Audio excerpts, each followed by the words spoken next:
안녕하세요. 연애 기간만 6년. 어떻게 보면 제 젊은 청춘을 전부 함께한 남자친구와 최근 본격적으로 결혼 이야기가 오가게 되었습니다.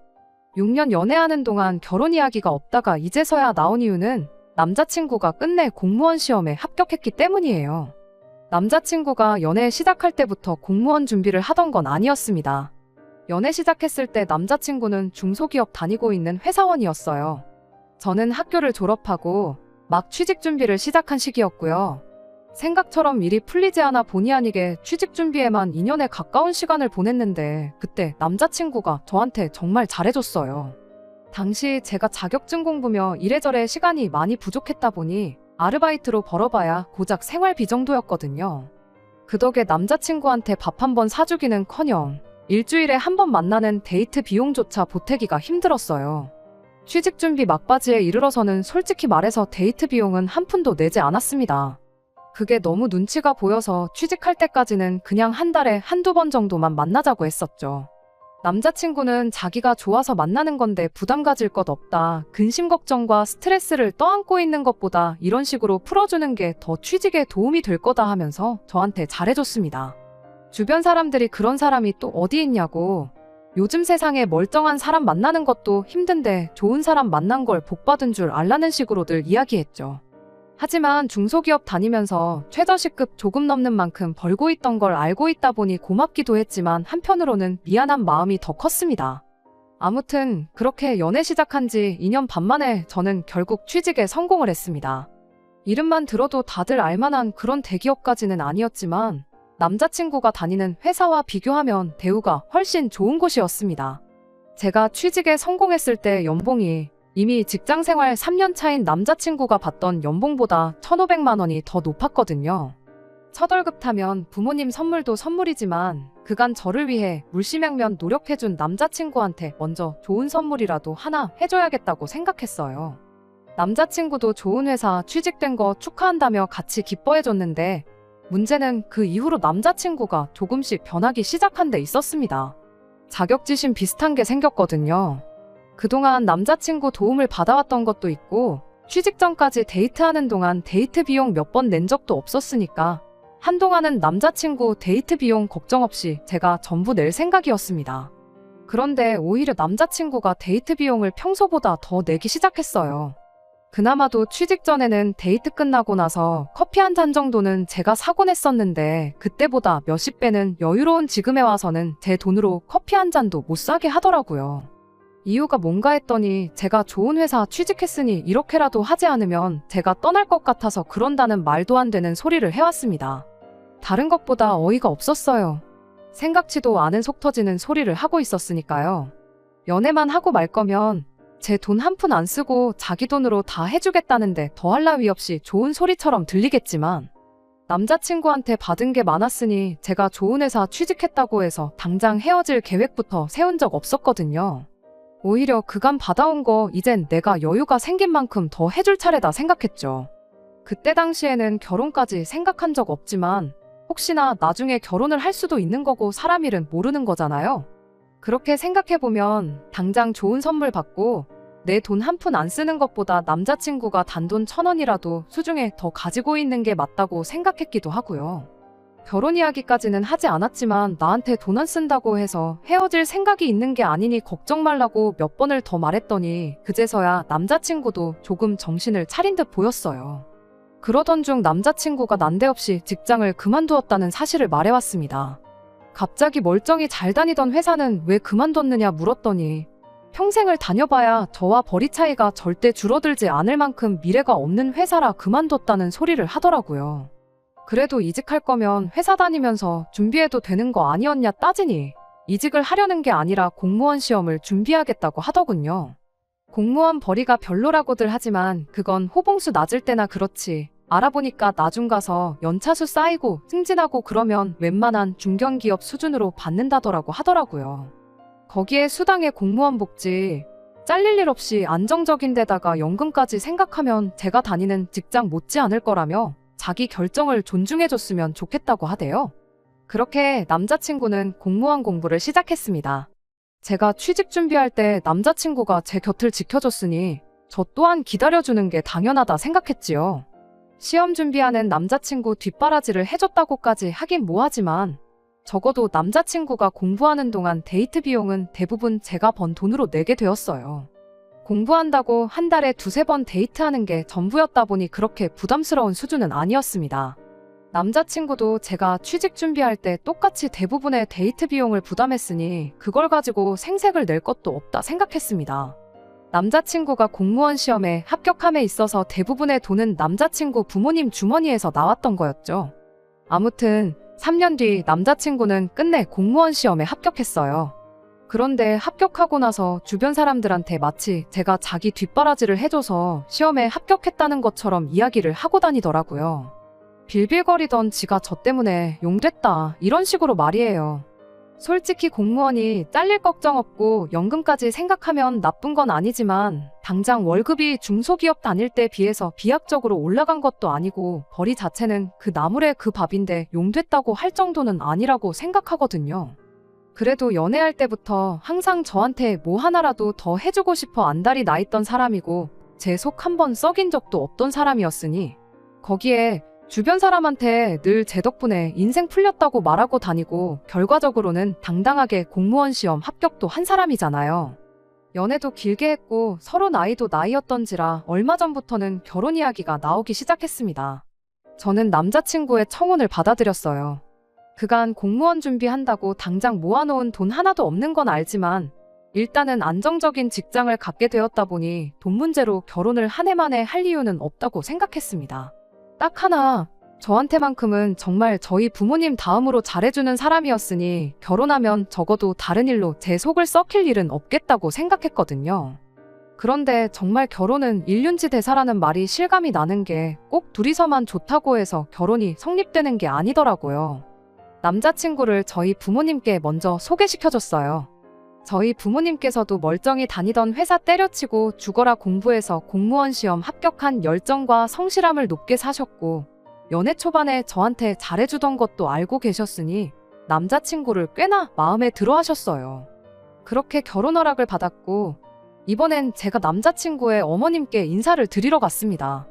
그런데 남자친구가 저를 대하는 것과는 전혀 다르게 남자친구 어머니는 아들이 공무원이 되었다는 사실 하나만으로 콧대가 잔뜩 높아져 있더군요. 남자친구 어머니가 땡전 한 푼 없는 아들 데려가 준다고 제 앞에서 벌벌 기는 걸 원한 건 아니지만 아들이 얼마나 대단한 사람이라고 장가 보내기 아까워하는 게 눈에 다 보였어요. 그러고서는 난데없이 내 아들도 나도 너 때문에 아주 요 몇 년간 안 해도 될 생고생을 했다고 하시더라고요. 다짜고짜 그게 무슨 말인가 싶었죠. 무슨 말이 하고 싶었던 건가 이야기를 들어보니 남자친구가 저와 연애 초반에 데이트 비용 대느라고 빚까지 졌다는 사실은 알고 있느냐고 말을 하더라고요. 남자친구가 회사 다니면서 만들었던 마이너스 통장이 있는데 저 때문에 자기 아들이 빚을 내가면서 데이트 비용을 내게 만들지 않았냐고 하는 거예요. 데이트 비용을 남자친구가 대부분 냈던 건 사실이지만 많아야 일주일에 한 번 보던 게 전부였는데 얼마 되도 않는 월급 받는 건 알고 있었지만 데이트할 때마다 50만 원씩 쓰고 그런 적은 한 번도 없었는데 뭔 소리를 하는 건가 싶었죠. 아무튼 남자친구가 회사를 그만두게 되면서 은행에서 퇴직 사실을 알고 마이너스 통장을 강제로 닫아버렸는데 그때 갚을 돈이 남아있었나 봅니다. 직장 그만두고 시험 공부 시작한 남자친구가 돈이 어디 있었겠어요. 그래서 결국 부모님 손을 벌리게 되었던 거고 남자친구가 공부하는 동안은 자기 돈이 아니라 100% 부모님 돈으로 공부를 했던 거더라고요. 어머님 말은 저 때문에 남자친구가 빚까지 생기고 당신들은 난데없이 자식 시험 공부 뒷바라지를 해줘야 했다면서 학원 보내고 공부시키는데 든 비용이 몇 천만 원은 된다고 그게 따지고 보면 전부 저 때문에 그 고생을 했다고 말하고 싶었던 거죠. 데이트 비용이라고 해봐야 정말 하루에 많이 써봐야 5만 원 정도였는데 빚까지 졌으면 그건 저 때문이 아니라 남자친구가 돈 관리 똑바로 못하고 자기 쓰고 싶은데 써서 그런 게 분명 알진데 왜 그 이유를 저한테서 찾는지 정말 어이가 없었습니다. 솔직히 남자친구가 공무원 돼서 제가 좋은 게 뭐가 있나요? 아들이 최저시급 겨우 받는 중소기업 다니다가 7급 공무원으로 신분 상승했으면 제가 아니라 자식 앞길 잘 풀린 부모님이 더 좋은 거 아니겠나요? 남자친구가 잘 풀린 게 저 때문이라고 생색 같은 거 내고 싶진 않았지만 따지고 보면 아들이 잘 풀린 데에는 제 덕도 조금이나마 있는 것이기도 한데. 그런데 자꾸 본전 이야기하면서 심지어 자식이 결혼할 사람이라고 처음 소개시킨 자리에서 여태까지 들인 돈이 있으니까 이제는 회수를 할 차례라고 말을 꺼내는 게 어이가 없었습니다. 그러면서 성의 표시를 얼마나 하는지 보겠다면서 남들 보는 눈 부끄럽지 않게 예단을 준비하라고 하는 거예요. 이제 막 저희 집에 결혼 허락받고 양가상견례는커녕 제가 처음 인사드리는 자리에서 저에 대한 다른 질문이 아니라 예단 얼마까지 해올 수 있느냐를 물어오는 게 맞나 싶은 생각이 들었어요. 그렇게 연애하는 동안 저 없으면 못 산다. 너에게 어울리는 사람이 되겠다 부르짖던 남자친구는 누가 봐도 어이없는 상황에서 꼼짝도 못하고 어머님이 하는 말만 듣고 눈만 멀뚱멀뚱 하면서 가만히 있더라고요. 연애 초반에 남자친구가 무리했던 거 알고 그간 그렇게 해준 게 고마워서 그동안 만나면서 데이트 비용 다 제가 냈어요. 결혼 이야기 나왔을 때 당장 남자친구 모아놓은 돈 한 푼도 없는 상황인 것도 알고 있었고 그걸 가지고 문제 삼을 생각 추호도 없었습니다. 말씀드렸던 대로 사람 하나만 보자 이 생각이었어요. 어쨌든 저도 남자친구 공부하는 동안 직장생활 열심히 하면서 모아둔 돈이 상당했고 그 돈은 다 우리가 결혼하고 정착하는데 사용해도 아깝지 않다는 생각까지 가지고 있었고요. 그런데 결혼 비용은 당신들이 여지껏 아들 공부시킨 데 들인 돈이면 충분히 쓸 만큼 썼다고 하면서 하나도 지원 안 해줄 거라고 하더라고요. 그 와중에 당장 제가 모은 돈에 대출 끼고 집을 구하게 생겼는데 신혼집을 매매로 구한다면 또 집 명의는 공동명의로 해야 한다고 하는 거예요. 여전히 저에 대해 묻는 질문은 하나도 없었고 계속 돈 이야기만 하면서 본전 이야기를 하더라고요. 그런 이야기는 제가 지금 답변 드릴 수는 없는 이야기라 말씀드리고 자리에서 일어났습니다. 남자친구가 집까지 바래다 준다고 했는데 기분이 많이 상해서 혼자 집으로 돌아왔어요. 저희 어머니께서 오늘 어땠냐고 궁금해하시길래 이러저러한 일이 있었다 자초지종을 이야기했더니 어머니께서도 아무리 그래도 그건 아닌 것 같다고 일단 양가 어른들끼리 만나서 그 자리에서 다시 이야기를 해보자고 제안을 하셨습니다. 그렇게 양가 상견례가 진행이 되게 되었고 남자친구 부모님께서 장소를 섭외하신다고 하시어 저희가 그쪽까지 찾아갔습니다. 그런데 도착했더니 상견례 장소가 백반집이더라고요. 으리으리한 한옥 스타일의 고급 한정식 집을 기대한 건 아니지만 백반집은 좀 경우에 어긋나는 것 같았어요. 부모님도 많이 당황하신 눈치였고 이럴 줄 알았으면 그냥 제가 장소를 알아볼 걸 그랬다는 생각이 들었습니다.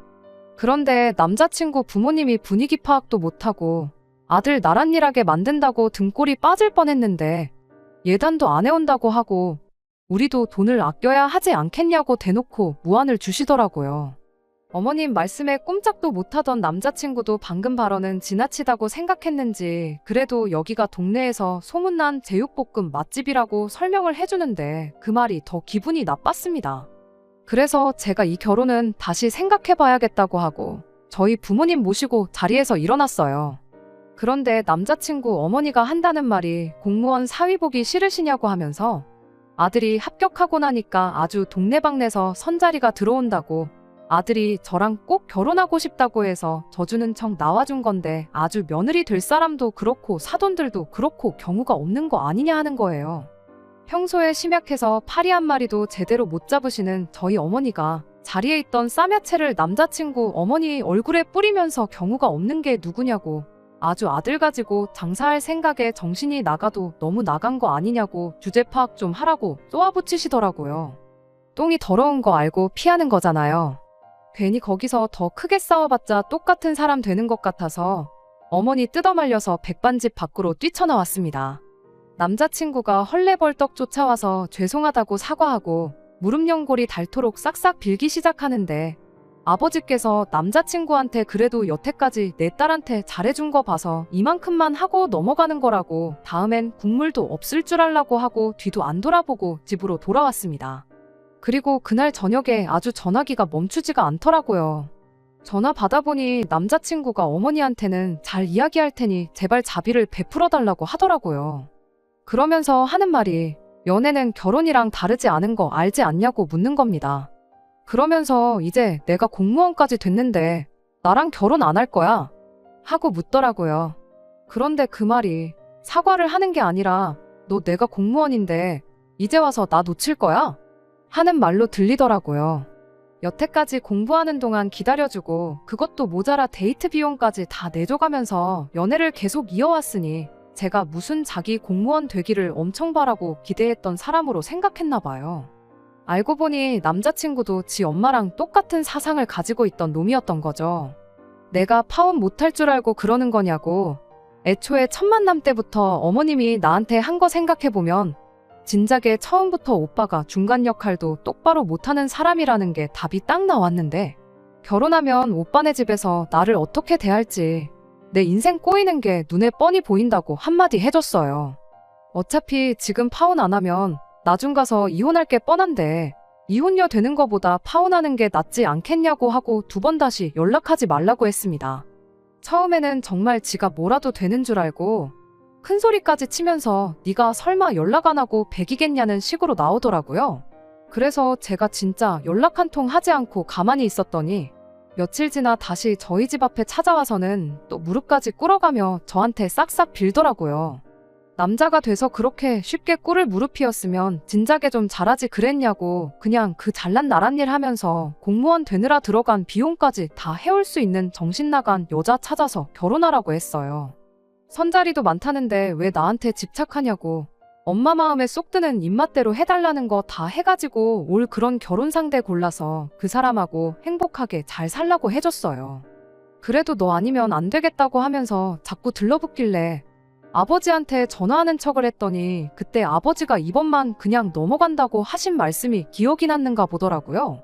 전화기에 다 대고 아빠라고 한마디 하자마자 자리에서 벌떡 일어나서 꽁지가 빠지게 달아나더라고요. 그 뒤로는 더 이상 찾아오지도 않고 그렇게 안전이별했습니다. 6년 길게 만났기 때문에 아쉬운 부분이 전혀 없는 건 아니에요. 그렇지만 지금 보여준 공무원 부심 갑질은 빙산의 일각일 뿐이라고 생각해요.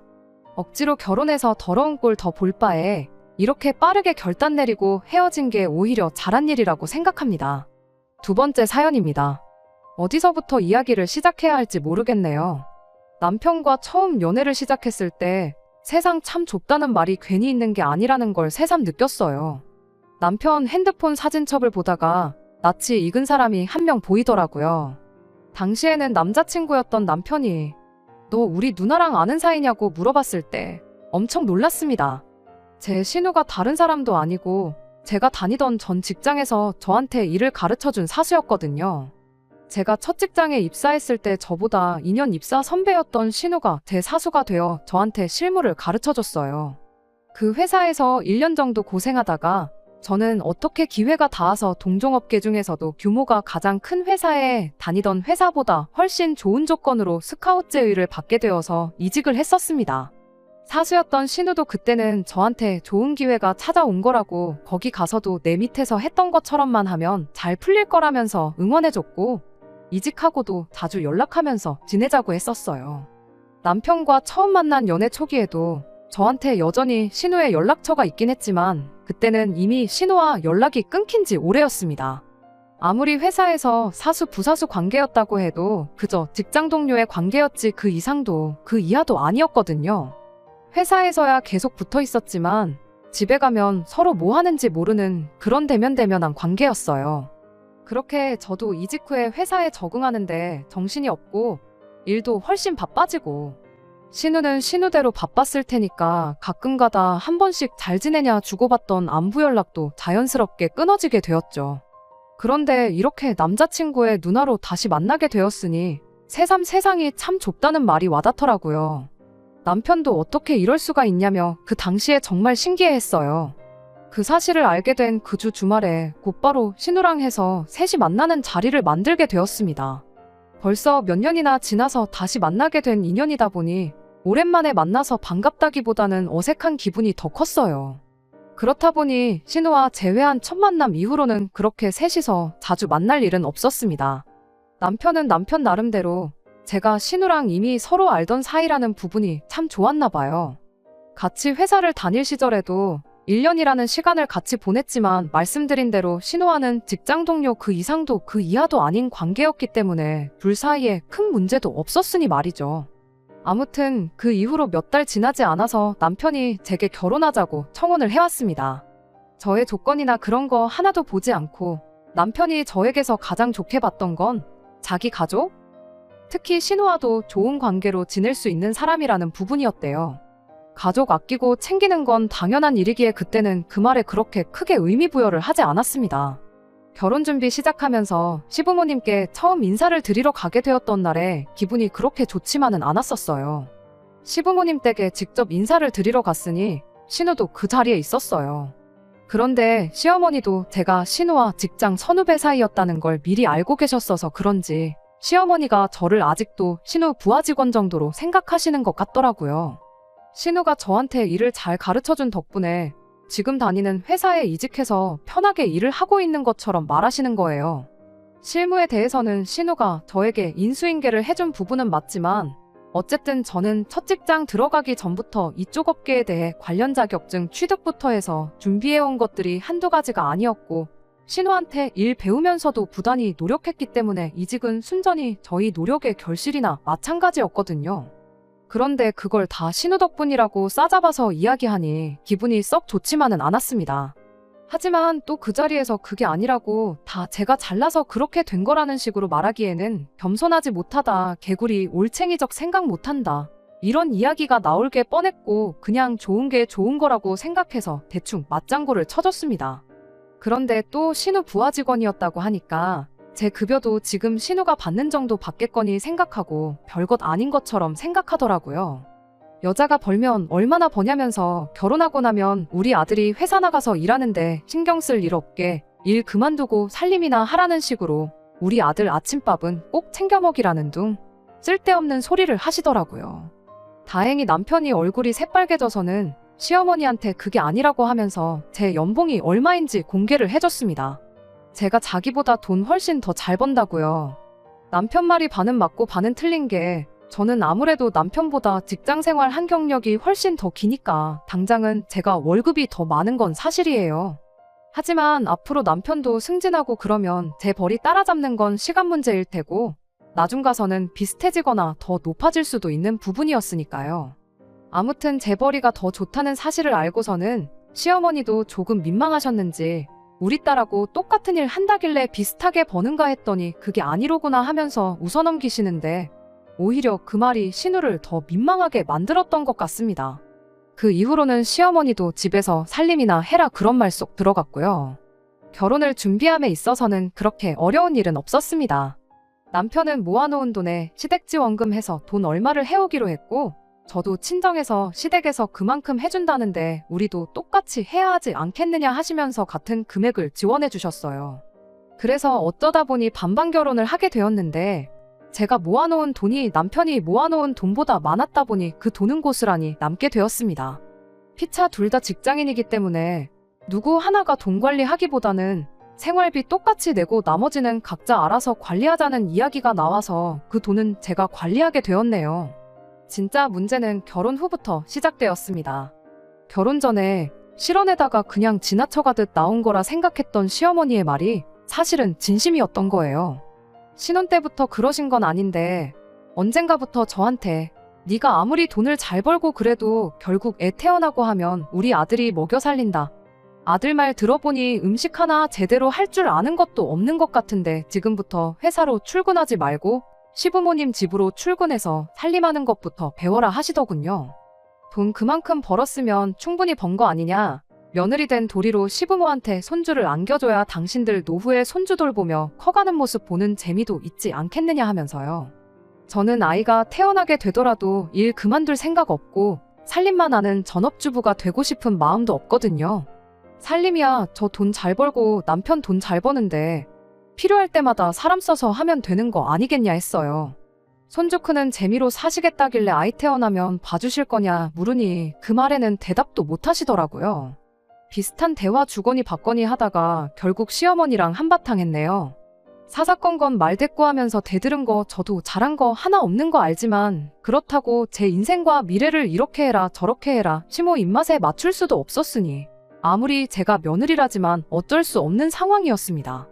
남편이 중간 역할을 어느 정도 해주긴 했지만 아무래도 시어머니와 저 두 사람 사이의 문제다 보니 어느 한쪽 편을 제대로 들지 못해 잘 해결되지는 못했어요.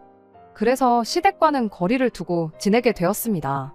돈 관리 따로 한다고 하더라도 명절 때나 어버이날 같이 당연히 챙겨야 하는 날에는 저도 아끼지 않고 용돈은 보내드렸습니다. 다만 시댁의 왕래는 하지 않았어요. 좋은 일 하고 싫은 소리 듣고 싶지도 않았고, 남편도 중간에서 난감해 보이니 남편만 시댁으로 가고 저는 친정으로 가고 그런 식으로 하고 있었습니다. 솔직히 중간에서 고생하는 남편한테는 미안한 말이지만 왕래 없이 지내는 그때가 오히려 저한테는 속이 편했습니다. 그렇게 반년 정도가 지나 얼마 전에 시어머니한테서 연락이 왔습니다. 긴히 나눌 이야기가 있다고 하시면서 좀 보자고 하시는데 그동안 연락은커녕 제 안부조차 묻지 않으시던 분이 난데없이 긴히 나눌 이야기라니 안 좋은 촉이 들기는 했습니다. 그래서 남편한테 혹시 시어머니가 또 일 그만두고 아이 가져라 뭐 그런 식의 이야기를 꺼내시려고 부르시는 거라면 그 자리에는 나가지 않겠다고 이야기했는데 남편은 그런 거 아니라고 한번 가보자고 하더라고요. 그걸 보니 남편은 뭔가 알고 있는 눈치였어요. 그런데 아무리 물어봐도 어머니가 직접 말씀하신다는데 내가 미리 알려줄 수는 없지 않느냐 하면서 저한테 미리 알려주지 않더라고요. 그렇게 숨기는 걸 보니 시어머니가 혹시 저한테 마음을 다시 여시려고 하는 건가 하는 기대도 살짝 들었습니다. 그런 기대를 한 제가 바보였지요. 시댁에 도착하니 공기가 무거운 게 제가 기대한 것과는 전혀 반대의 상황이 찾아올 것 같다는 느낌이 딱 들었습니다. 가장 먼저 들은 소식은 신우가 이번에 결혼을 하게 되었다는 이야기였어요. 설마 제가 시댁과 연 끊고 지낸다고 신우 결혼식에도 가지 않을까 해서 결혼식은 참석하라고 말씀하실 줄 알았는데 그게 아니더군요. 신우가 다 늦어서 가는 결혼이다 보니 남자 쪽에서 요구하는 게 많다는 말을 꺼내면서 아무래도 우리가 신우 신혼집을 해줘야겠다고 하시는 거예요. 그 말을 왜 굳이 저를 불러서 하시는지 안 좋은 촉이 자꾸 들더라고요. 대뜸 저한테 뒤로 꽁쳐놓은 돈이 얼마 정도 있다는 걸 알고 있다 듣자 하니 결혼할 당시부터 가지고 있던 돈이라는데 그 돈을 말 한마디 없이 혼자 챙겼다지 하면서 신우 집 해줄 돈이 모자라니 그 돈을 좋은 말로 할 때 내놓으라고 하는 겁니다. 반년 만에 불러서 한다는 말이 겨우 그것밖에 없었는지 애초에 신우 결혼을 제 돈으로 시키겠다고 드는지부터가 어이가 없어서 제가 왜 그걸 내놓아야 하냐고 되물었습니다. 한다는 말이 결혼 전에 제가 가지고 있던 돈이 많이 남아있던 걸 미리 말해줬으면 남편한테 줬던 결혼지원금을 주지 않고 그 돈으로 신우 시집을 보냈으면 됐을 거 아니냐면서 저보고 욕심이 험하다고 어떻게 아무 말도 없이 그 큰 돈을 혼자 챙기려고 했냐고 하는 겁니다. 그 돈을 지원해 주셨으니까 제가 친정에서 똑같이 지원금을 받아온 거 아니겠냐고 그 덕에 돈이 남은 건데 제가 돈을 숨기기는 뭘 숨긴 거냐고 따져 물었어요. 그랬더니 신우 이야기를 꺼내면서 신우가 불쌍하지도 않냐고 하면서 그렇게 신우 거를 다 뺏어가면 좋냐고 갑자기 화를 내시는 겁니다. 방금 설명드렸지 않냐고 제가 신우 걸 뭘 가져가서 뺏어갔다는 말을 하시냐고 했더니 제가 몰랐던 사실을 하나 말해주더군요. 제가 첫 직장에서 이직을 할 때 신우도 제가 지금 몸담고 있는 회사로 이직을 준비하고 있었다고 합니다. 시모가 하는 말은 제가 그 회사에 들어가게 된 것이 신우가 갔어야 할 자리를 제가 가져간 거 아니냐고 돈 잘 버는 직장도 뺏어가고 결혼지원금도 뺏어갔다고 우기는 거였어요. 신우가 능력이 모자라서 이직을 못한 게 왜 제 탓이냐고 그리고 저는 이직을 한 게 아니라 회사에서 직접 헤드헌팅이 들어와서 옮겨간 거 모르시냐고 저도 조금 심한 말로 맞대응을 했어요. 그랬더니 시모는 신우가 저한테 일을 다 잘 가르쳐주고 그 회사에 들어갈 수 있게 밑바탕을 만들어줬다는 거예요. 마음씨 착한 신우가 저한테 양보를 해줬기 때문에 제가 그 회사에 들어간 거고 그 착한 신우 아니었으면 지금 제가 가지고 있는 그 돈이 존재했겠냐는 말도 안 되는 어깃장을 부리더군요. 그때는 남편도 모르고 아예 남남이었던 신우인데 그 자리를 저한테 양보했다고 우기고 있으니 어이가 없더군요. 심지어 얼마 전까지는 돈이 다 뭐냐고 하면서 일 그만두고 살림 배워 애나 키우라고 하던 사람이 큰 돈 필요할 일 생기니까 억지를 부리면서 제 돈을 어떻게든 가져가려고 하니 제가 설령 진짜 신우 덕분에 이직을 했다 하더라도 그 돈을 주고 싶은 마음이나 생기겠나요? 그 돈은 절대로 드릴 생각 없다고 딱 선을 그었습니다. 그러니 이제는 돈똥거리면서 그렇게 돈이 좋으면 돈이랑 결혼하지 우리 딸 인생 망쳐놓고 두 남매 이간질을 하려고 하느냐고 하는 겁니다. 좋은 며느리감 들어온다고 해서 기대했더니 우리 아들 밥도 제대로 못 얻어먹고 다니는 거 보면 당신 속이 아니라고 하면서 울부짖으시더군요. 시모가 그러고 있으니 남편도 그 상황에서는 중간 역할이 아니라 시모 편을 들더군요. 아니, 애초에 제가 가지고 있는 돈에 대해서 시모가 알고 있는 걸 보면 시모 편을 들은 게 아니라 애초부터 남편은 제 편이었던 적이 한 번도 없던 걸 수도 있겠네요. 제가 돈 얼마 보내줬던 게 노력이라고 할 수는 없지만 결국 시가족은 시가족이고 남보다 조금 더 가까운 남이라는 사실은 변함이 없더라고요. 남편도 중요한 순간에는 자기 가족 챙기는 남이나 다름없는 사람이었고요. 그래서 결혼할 때 주신 거 다 돌려드리겠다고 했습니다. 당신 아들도 필요 없으니 도로 가져가라고 했어요. 어차피 결혼할 때 반반 결혼했고 돈도 각자 관리하고 있으니 마침 나누기도 편하지 않냐고 계산할 것도 없으니 반 가져가라고 했어요. 아들 줬던 돈으로 신우부터 결혼시키고 아들한테는 끼니 때마다 삼시세끼 다 챙겨주는 새며느리 찾아서 이어주던가 그게 안 될 것 같으면 어머님이 직접 챙겨주시면 되겠다고 하고 말았습니다. 자리에서 일어나면서 저는 어머님이 원하는 대로 일하고 결혼할 테니까 아무쪼록 돈 관련된 거 빨리 정리해서 쓸데없는 데다가 시간 끌게 만들지 말아달라고 부탁하고 자리에서 일어났습니다. 그리고 그 길로 짐 싸서 친정으로 갔어요. 친정 부모님도 처음엔 많이 놀라시기는 했지만 그런 날강도 같은 집구석이 다 있냐고 하면서 남보다도 못한 식가족 받들어 모시면서 돈 뜯기며 살 필요 없다고 그냥 이혼하라고 하시더군요. 그렇게 결혼 2년 만에 저는 이혼하게 되었네요. 친정에서 지낸 지도 며칠 지났는데 시댁에서는 아무런 연락이 없더라고요. 빨리 돈 준비해서 쓸데없는데 시간 끌지 말자고 시모한테 연락을 했는데 시모가 우물쭈물하면서 저한테 사과를 하더라고요. 아무래도 나이 차서 오래 혼자였던 신우가 엮인 일이다 보니 자기가 옳은 판단을 하지 못한 것 같다고 미안하다고요. 그런데 그게 제 귀에는 며느리 얻어서 아들 뒷바라지 시키고 손주 재롱 떠는 거 보면서 편안한 노후를 보내려고 했는데 졸지의 아들은 이혼당하고 늦게 시집가는 신우 눈에 안 찬다고 사돈들 집구석에 아들 이혼시켜서 받은 돈까지 다 가져다 바치게 생겼으니 엄청 손해보는 기분이었나 봅니다. 거기에 졸지에 다 늦어서 손주는커녕 반품받은 아들 삼시세끼 밥 차려주면서 다시 뒷바라지 해줄 생각을 하니 못해먹겠다. 그러니까 돌아와달라. 그런 소리로밖에 들리지가 않았어요. 뭘 그러시냐고. 이거 다 어머님이 원하는 대로 된 거 아니냐고. 저는 제 마음 똘릴 생각 없으니까 빨리빨리 해달라고 그랬어요. 저도 제 삶이 있기 때문에 늦어진다고 느껴지면 저도 돈 아깝고 시간 아까워서 그러고 싶지는 않은데 변호사 알아보고 해야 한다고요. 위자료까지 뜯기기는 싫은지 그 뒤로부터 시모로부터는 아무 연락도 없더라고요. 그 와중에 저 몰래 시모랑 신우 책임져 주려던 남편은 제 마음 돌려보려 연락 한 통 없더라고요. 그렇게 돌려받을 거 돌려받고 2년 만에 결혼 생활 다 쫑나게 되었습니다. 제가 먼저 사과할 일도 아니었고 자기 좋을 대로만 생각하고 억지 부리는 집구석에 버티고 있어봤자 이것보다 더한 꼴만 볼 것 같아서 차라리 하루빨리 손 털고 이혼한 게 잘한 일이라고 생각합니다. 이혼의 후회는 하나도 없어요. 신우도 그동안 저한테 친한 척 하면서 얼마나 속이 쓰렸겠어요. 괜히 저 보면서 열등감 느낄 필요도 없고 모두에게 잘 된 거 아닌가 합니다. 남들이 다 하기 때문에 해야 하는 결혼이라면 차라리 안 하는 게 나은 것 같네요. 제가 하고 싶은 일 하면서 남 눈치 안 보고 지내는 게 최고가 아닌가 싶어요. 끝까지 들어주셔서 감사합니다. 오늘의 사연은 여기까지입니다. 구독과 좋아요, 알람 설정 부탁드리고 더 좋은 사연으로 다시 찾아뵙겠습니다. 감사합니다.